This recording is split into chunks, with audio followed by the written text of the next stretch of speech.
Howdy, Beefalo Bart here, and welcome back. And I believe this is video number 6. Alright, I'm going to play this from the regular viewport, and our main menu is boring. When we get into the game, it's boring. There's no sound. It's too quiet. I like a little bit of sound, like a little bit of music. So I'm going to go ahead and hit escape, close back out of that. We know our escape menu worked from our last video.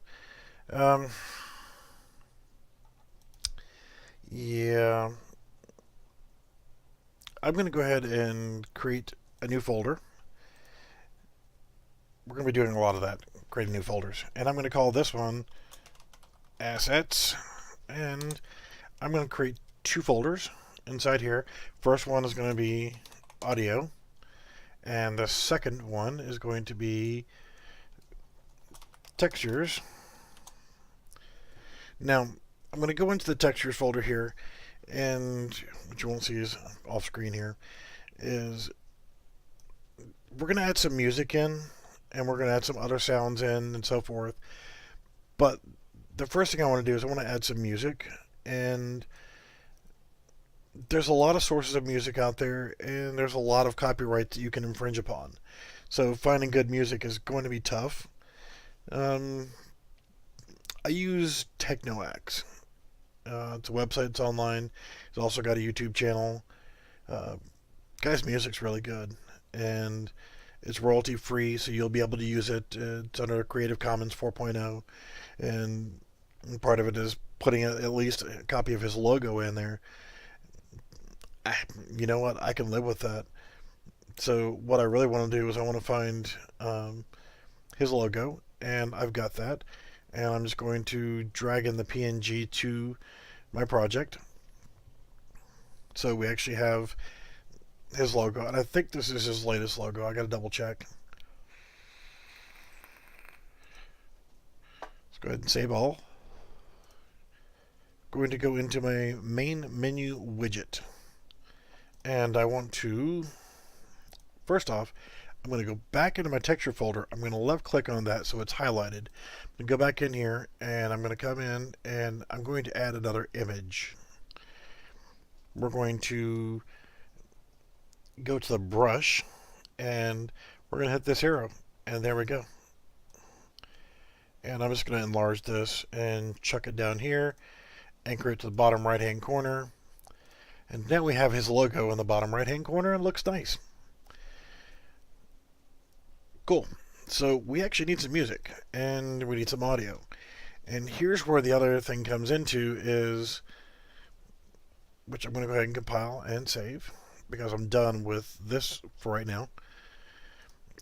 Actually, no, we're not. We're going to have to go back into it in just a second, but I want to add in a couple audio files. The first one is going to be, need a clicking sound.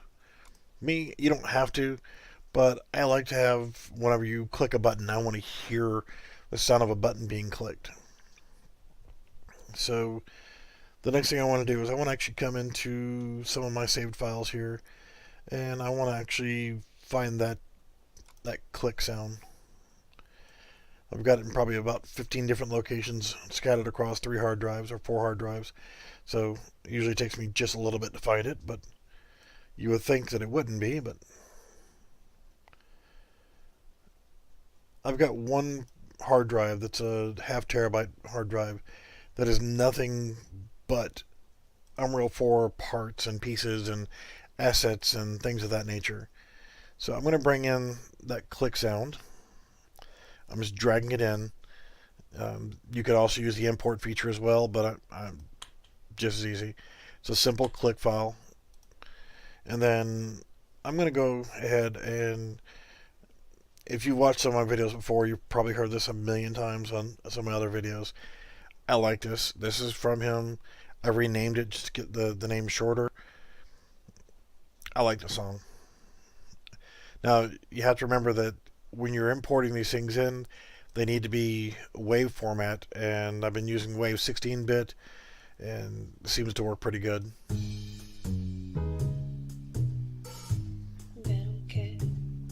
Really cool song. I like it. So let's go ahead and stop that. Now what I want to do is whenever you go into the main menu, I want this song to automatically start playing as soon as you hit that menu. But we want it to continuously loop. As we mouse over it, we see the duration is 198.32 whatever. So I'm going to round that duration to 199. So what I want to do is I want to come up to Blueprints, open Level Blueprint while we're on the main menu map. And on Event Begin Play, I'm going to put in to start off with, because this is going to be helpful later down the line. I'm going to run a sequence, and the first thing I'm going to run off that sequence is going to be the play, and helps to have your fingers in the right spot, play sound at location. Location really isn't going to matter at this point in time. And we want to play Battle Cat. And then we want a delay of 199. Now we don't want that music to be super loud, so we can click on the tab here and go to Volume Multiplier.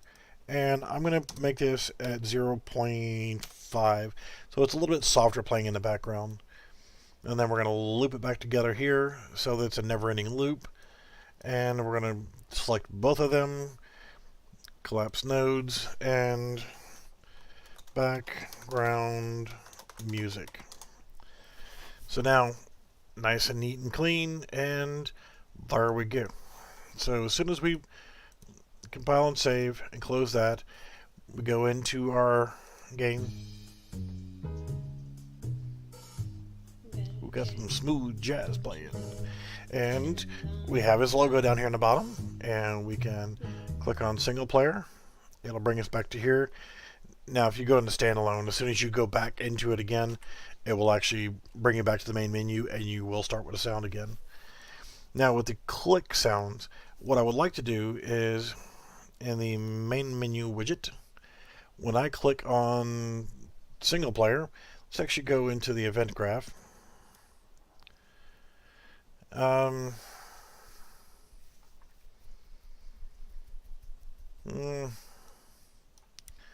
just drag both of these guys over here. It's totally not necessary at this phase because you only got load the map and kill the game. But we're going to go ahead and just show you how to do it anyway. We're going to do it a different way. Do it the correct way instead of being a dum-dum. Go back into our designer graph. On our button, go to Style, and then in our style, pressed sound, we want to click 2, or whatever the name is you want to use for your sound. So whenever you press it, it makes that click sound. And I want to go ahead and do the same thing for my exit game. So now, compile, save, play. We hear the clicking sound. And if we want that to work on our escape menu as well, then we can do the same thing. Click on our exit button, press the sound, click 2, resume button, press sound, click 2. Alright, compile and save. Now we have a clicking sound for all of that.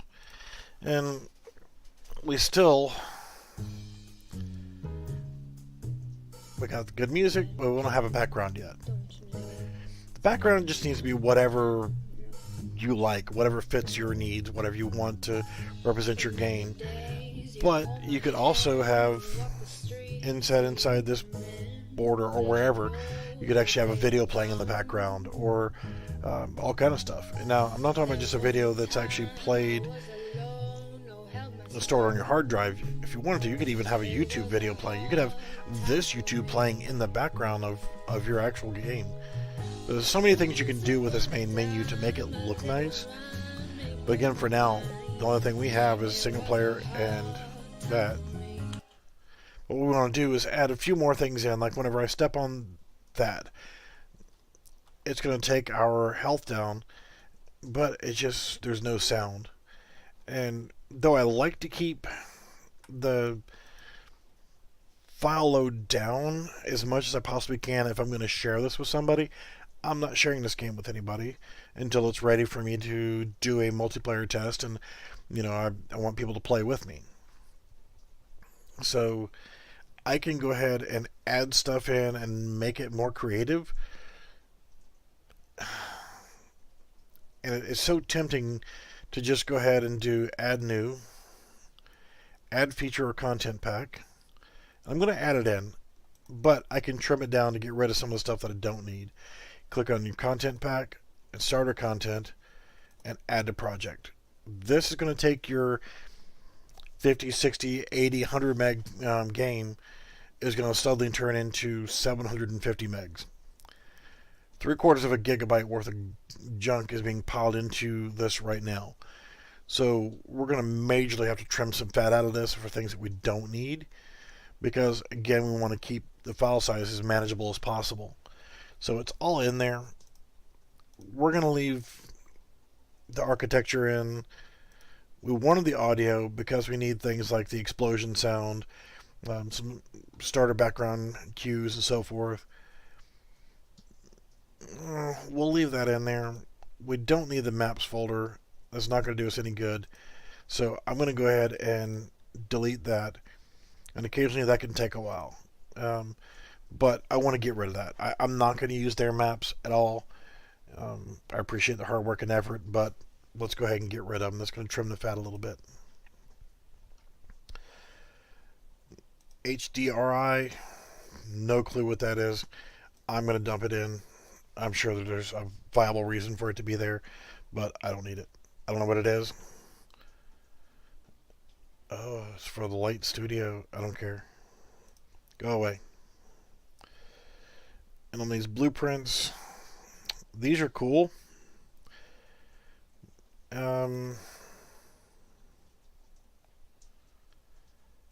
Yeah, I don't really want those. I can get rid of the blueprints folder. Again, you don't have to get rid of these. Entirely up to you. But I'm just trimming a little bit of extra fat out of here. You're going to end up keeping your textures, your shapes. They're going to come in handy later. Props, keep them, get rid of them. Doesn't matter. Up to you. Particles, we want to use those as well. Materials, definitely got to keep. And audio and architecture. Okay, so we got the bare minimums that we need to have in here. We really want to make our maps a little bit more functional and feel a little bit more lived in.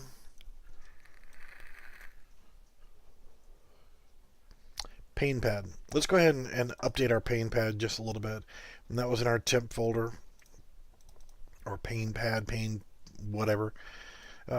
So when we overlap it, we begin to overlap, let's give it a sound, let's give it some special effects and so forth. Let's actually go ahead and see if we can do a event begin play. So when we first start in the map, we want to,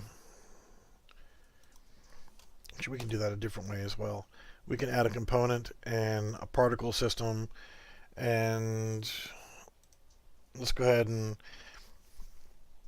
make smoke come off of it whenever it first starts up. So now we have a nice little smoke emitter coming up. So as soon as we go into the game,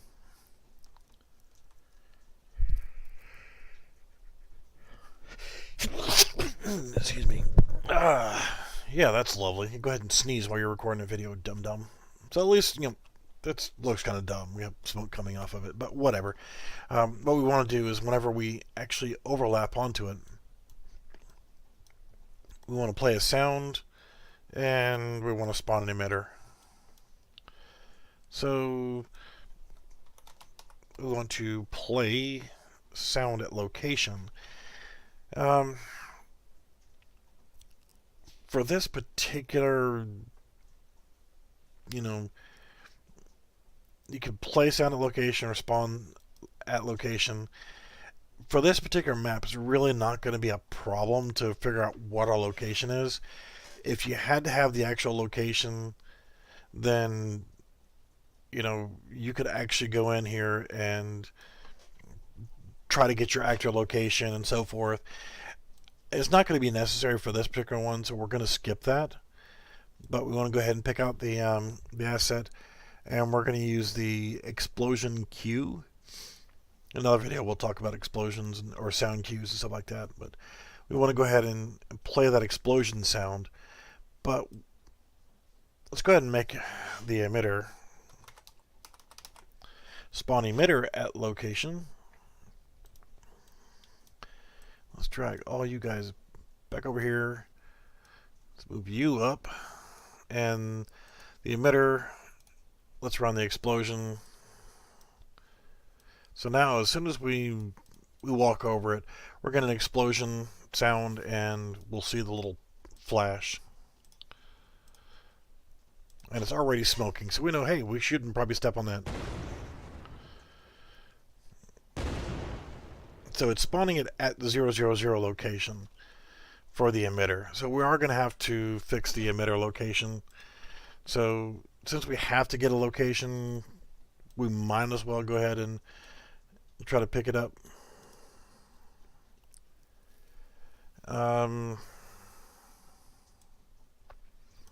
See if we can come up with a good way of finding a location. We can get the world location and pump that into the location there and there, and that may be sufficient enough. So we've gotten the cube, and we've gotten its world location, and we've set it to that.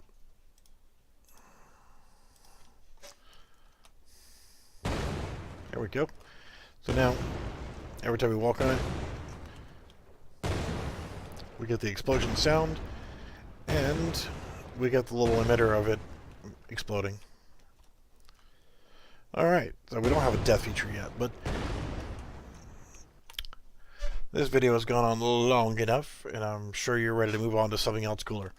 So essentially all we've done here is we have gone in and we have created a sound effect and a visual effect for when we actually did something. Now this is going to come in handy for a lot of things later, like when you're walking down a dark, dusty trail, you walk through a collision box that's invisible, you can't see it, then it triggers a spooky sound.